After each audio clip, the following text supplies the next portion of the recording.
Packing some serious technology, this is the urban Urtopia Carbon 1 e-bike. With its carbon fiber frame, Smartbar display, and some serious tech packed in, this bike brings features we've never seen before in e-bike testing. Is carbon fiber the frame material of the future? And how does this technology and higher price tag function in real-world situations?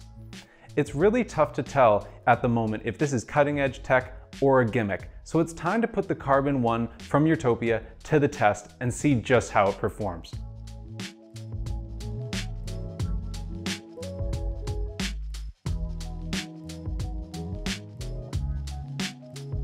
So what is the Urtopia Carbon 1 e-bike? The Carbon 1 is a Class 1 e-bike, so that's a 20 mph max speed with pedal assist only, and it's an urban e-bike, featuring a single-speed belt-driven drivetrain with a 250 watt hub motor and torque sensor. It's heavy on the tech with 4G LTE connectivity via its eSIM capability, plus other features like an integrated app and a host of sensors, including a thumb scanner, voice command, and the Smartbar dot matrix display, all of which bring next-level technology to the user. The integrated app lets you track and control the bike. Plus it gives a warning if it's moved without your consent and allows you to track via the integrated GPS. Looking at the build of this bike, it shares features and components with higher-end road bikes. A full carbon fiber frame, including headset and handlebars, is a change from the norm and eliminates the ability to customize very much in the front. Despite this, wonderfully integrated electronics, wiring, and sleek design give a true feeling of quality. Topping it all off, we have sleek controls and an integrated headlight, integrated brake light, and turn signals. The Urtopia Carbon 1 is a well-crafted package with a distinct design style. So let's get started with the pros. Looking at our first pro, we've got a really light, responsive, and efficient design. In North America, the e-bike trend is fat tires and heavy frames, coupled with large motors. So it's hugely refreshing to ride a bike that is so pedal efficient and maneuverable. The Urtopia is an e-bike in disguise. With a full carbon fiber frame, it's so easy to lift and maneuver that it feels like a standard bike. Plus, the integrated battery and the small hub motor are well hidden. You could easily miss them on first look. When it comes time to pedal, it's a bike that's almost as pleasant to pedal without power as it is with, unless you're on a hill. Truly, much of the pleasure of this bike comes from how simple and responsive its control and design are. On pavement, the bike glides, with power being efficiently controlled by the torque sensor while you're pedaling. And as you cruise downhill, the hubs buzz away and the tires hold speed very well. This bike will be truly appealing to those who want a pure biking experience, but desire some electrical pep to get a little bit of assistance. It's easy to forget it's an e-bike and just focus on the ride. For our second pro, we've got really limited maintenance, and that's integrated into the design. The bike uses some higher-end components, and taking center stage is the Gates Carbon Drive CDN drivetrain. It's a pretty unique component and not what you would see on every e-bike. The belt drive is going to allow you to go up to 30,000 kilometers without changing the belt. Plus, you can say goodbye to adjusting derailleurs and getting greasy hands. And with no derailleur, chain, or gears, you won't be worried about very much maintenance on that drivetrain. While you're out riding, the lack of gearing is pleasantly simple on all but steeper hills. In general, the bike provides good power and riding is about as simple as it gets. For our third pro, we've got a ton of new age technology. They pulled all the stops when it came to the design of this e-bike, featuring a ton of technology I've not seen before. Some of the items we're familiar with, such as the integrated torque sensor located in the bottom bracket. And the inclusion of one on this bike really elevated that rear hub motor, making it very responsive and pleasant to ride. That's where the familiarity ends though. This bike also features voice control and a thumb scanner. The thumb scanner allows for locking and unlocking of the bike and ensures it's not going to be stolen. After turning on the bike, you'll find that you can activate the voice control and speak to that Smartbar, giving it a number of commands. It's an easy way to control the unit and something we've really not seen before on any of the e-bikes that we've tested. All this tech needs updating, and they've given the bike eSIM capability, allowing you to link it up to 4G LTE networks if you're not allowed a Wi-Fi network. That means you'll be able to update the bike and automatically keep track of it at all times when you're out and about. The included app also packs a ton of features, allowing you to navigate and send directions straight to the dot matrix Smartbar. It also has social functions and lets you control the settings of the e-bike as well as turn on lights and some of the other controls. It's a high-tech and streamlined package that I would really relate to something like an iPhone of e-bikes. So let's take a look at some of the cons. Our first con is that this bike has a limited hill climbing ability. The 250 watt, 35 Newton meter motor is a planetary geared hub motor, and it's working hard. No traditional bike gearing due to the Gates carbon drive, so we're not seeing the gear range and efficiency that would be needed for climbing steeper slopes. Anything over an approximate 12% grade will require significant effort on the part of the rider, and I found myself out of the seat often when facing any kind of incline. This does factor into the kind of natural ride quality of the bike, and those coming from a road biking background will probably enjoy that extra push that you'll feel, but those of us who want to do less work, you'll need to avoid some of the steeper inclines and hills when you're out riding this bike. For our second con, we have some of the features that just felt a little bit unrefined. To be more specific about that, some of the items on the bike felt like they needed refinement, and I found they had a limited ability.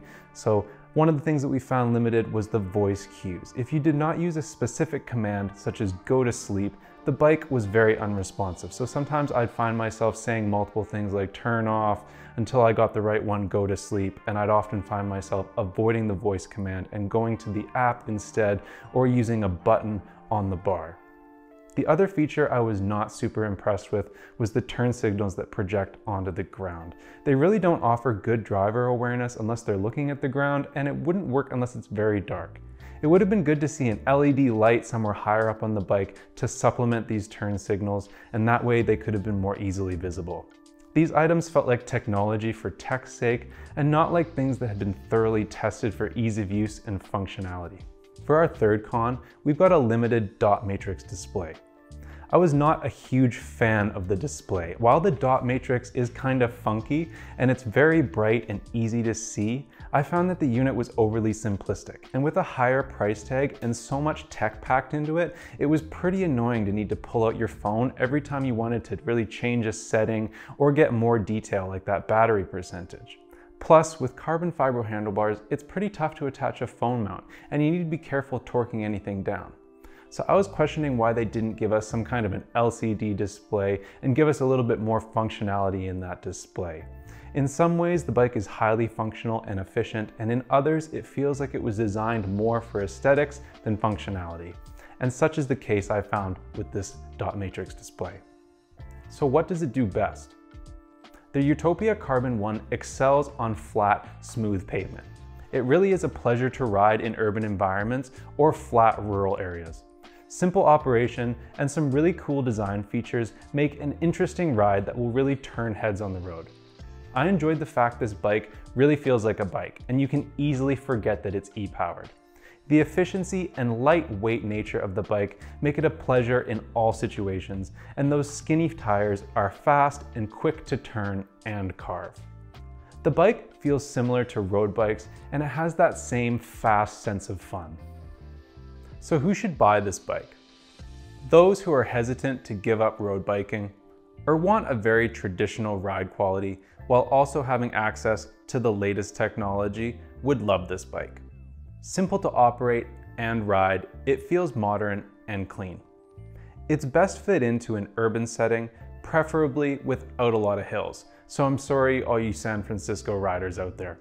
Being tech focused is also going to increase your interest in this bike. If you love electronics, it's got some features that will keep you engaged. It's not for everyone, so with a higher price tag, but if you are looking for a unique e-bike experience, this is definitely it. It gives me some New York vibes with that single-speed drivetrain and the sleek looks. So what are some reasons to look elsewhere? A high price tag is the first con, followed by some technology features that could easily lose their luster if you're not that interested. If you're not obsessed with the latest tech and looking for a bike with a full carbon frame, you can find better deals elsewhere.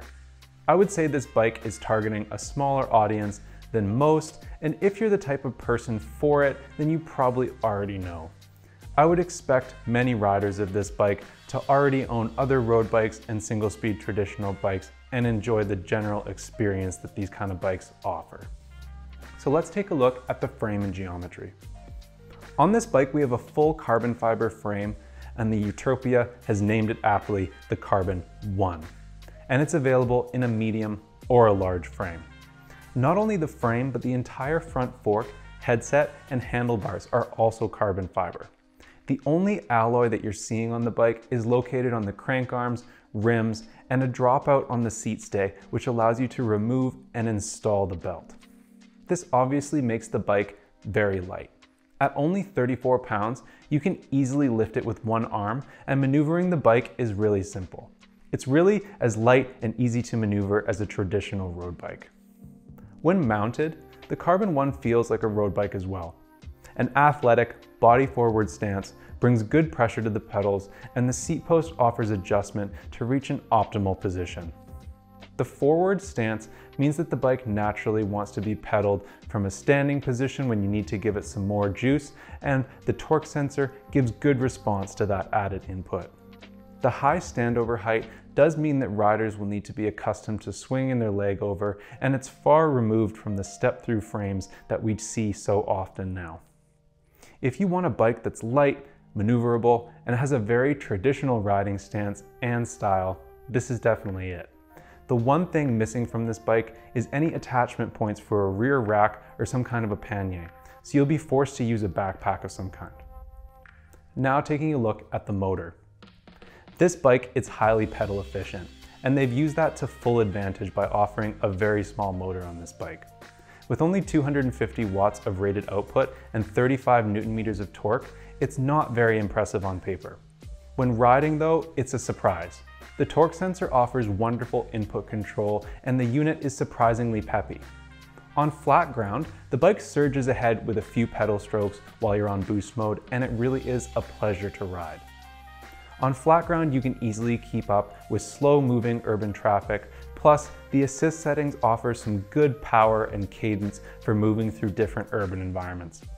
With just enough power and pep to keep you in control, and not so much that you feel uncontrolled in some of those tighter spaces, it really is quite a pleasant bike for those urban spots. The bike is a great companion for the city. And when it comes to any hills, you're going to find yourself a little bit disappointed though. The small motor does not have quite enough pep to climb anything more than about a 12% grade, and it required pretty significant effort from the rider. So on our acceleration, on that boost level, we got a 0 to 20 time of 7.5 seconds. Looking at the cockpit and control. The cockpit and control on the Urtopia are purposefully simplistic and minimal. It has a game-style directional pad on the left side and a single thumb button to control the unit located on the right side on the bars. No shifter, throttle, or other distractions. The bike is operated with some simple controls and uses some more advanced functions operated by the app and voice commands.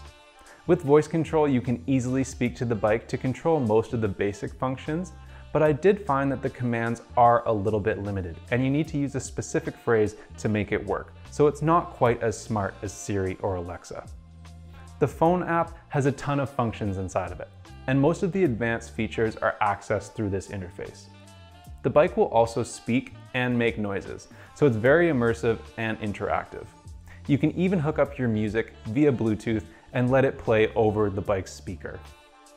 The app can also display directions on the dot matrix screen, allowing you to be guided on your next ride. So the Urtopia Carbon 1 really brings some cool functionality that you don't see on e-bikes typically. Whether these are truly functional on a day-to-day basis would be up to the individual user, but I can see those with a tech focus enjoying and regularly using most of the features that this bike has available. A smaller motor means a smaller battery. And the 364 watt-hour Samsung lithium-ion battery that comes with this unit performed well. It was able to power the bike well past the minimum range stated by the brand with a total of 31.41 miles. The bike really benefits from the high efficiency, and this allows the battery to really push the miles out despite that small size. Plus, at only 4.8 pounds, you can easily bring a second battery along for the ride to increase that range. The battery, charger, and key access all sit nicely integrated into the down tube. It's easy to locate. A simple key turn will allow you to remove the battery for charging or simply pop off the rubber cap and charge on the bike. With its lightweight design, the whole unit can easily come inside if you prefer. Battery removal and insertion are also easy, and it locks down with a satisfying click. We also have a nice upgrade here with the charger, which is a 42 volt 4 amp output, so it can definitely be considered a true fast charger. It's going to fully charge the battery in 2 to 3 hours, which is very efficient and quick. This always gives you the option to bring that charger with you to your destination to charge up before heading back home. Now, looking at the drivetrain. We have the Gates Carbon Drive CDN drivetrain, which is a unit that you won't really see on a lot of e-bikes. The key benefit of the belt drive system like this are reduced maintenance, less noise, and no grease or chain lube.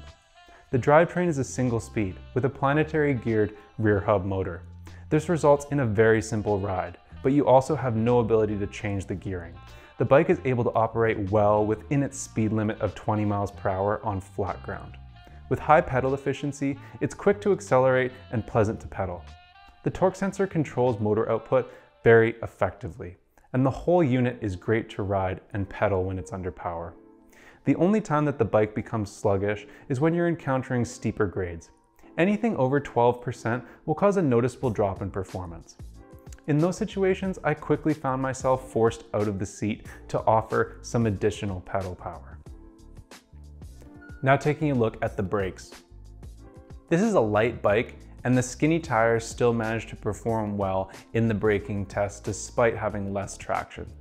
The hydraulic brakes, calipers, and levers linked up with those 160mm rotors stop the bike efficiently from its top speed. We could not determine the make or the model of the brakes other than the Urtopia branding, but they are dual piston hydraulic brakes. We've had no issue with the braking setup on the bike, and it felt quite controlled and efficient at all times because again, it's quite a light bike. So we got a braking distance of 21.5 feet. Looking at the wheels and tires. This bike is sporting a 700C by 1.4 inch wheel set, and the tires are light and fast on the pavement. It's an urban bike designed for hard surfaces, so don't expect a good ride quality if you stray away from the road into dirt and gravel. The high pressure tires are very efficient, and they really eat up the miles, adding to the speed and efficiency of the bike overall. It's a rim and tire that I can see anyone familiar with urban road bikes being very comfortable with, and I found them to be a good companion for the bike. The version of the bike that we have has a front and a rear fender to keep the majority of road debris from hitting you. Overshadowed by the high-tech extras on the rest of the bike, the contact points can really glide under the radar with no issues and no real bonus added value. So starting off, let's take a look at the grips. We've got a pretty simple ergonomic lock-on grip which grace the front bars, and they're functional and they offer a good platform. Plus, the added bonus of a locking grip means it's not sliding on the bars, which is personally a pet peeve of mine on many bikes. So no points are lost on these grips and they are comfortable. The Urtopia branded Cialone seat offers some plush cushioning and it's a pleasant shape. It was a good platform for cruising or pedaling, and I didn't find it added any discomfort over a longer range. I was happy with the choice, and I would find no issue with the seat as a stock contact point for this bike, so it's going to get you out there on the road and riding. And then finally, looking at the pedals, it's really the same story for the pedals. We've got a flat set of Welgo plastic pedals. It's hard to complain. They're a pretty basic item, but they're something that we see on a ton of bikes. It's again sufficient to get you out on the road right away, and it's not taking away from the ride quality in any way. I really enjoyed riding the Urtopia in urban environments because of its lightweight speed and maneuverability. It's definitely the lightest full-size e-bike I've ridden, and it brings many of the benefits a road bike would. On smooth ground, it eats miles efficiently with those 29-inch tires, and weaving it between traffic or on bike paths is curving and carving adds some fun to any ride. Plus, from a tech standpoint, it's pretty cool. I love seeing where we can go with e-bikes, and it's great to see a brand pushing the limit with some of these features. Will LTE connectivity be the next big thing on e-bikes? Regardless of the simple efficiency of the Urtopia is what really makes it stand out, whether you're into that electrical tech or not. So if you're looking for a cool, lightweight bike that's packed with tech and don't mind spending a few extra dollars, this might just be the bike for you. Is this bike for you? Check out the detailed specs at bikeride.com and see other user and expert reviews. You can also check out other great e-bikes and see them rated to find your perfect match. Do you have a question or something you want to ask? Let me know in the comments and we can start getting you some answers. And if you like this video, give us a like and subscribe so we can keep on bringing you the latest e-bike reviews and news. I'm Scott with bikeride.com, and I want to say thanks for watching, and I hope you enjoy the ride.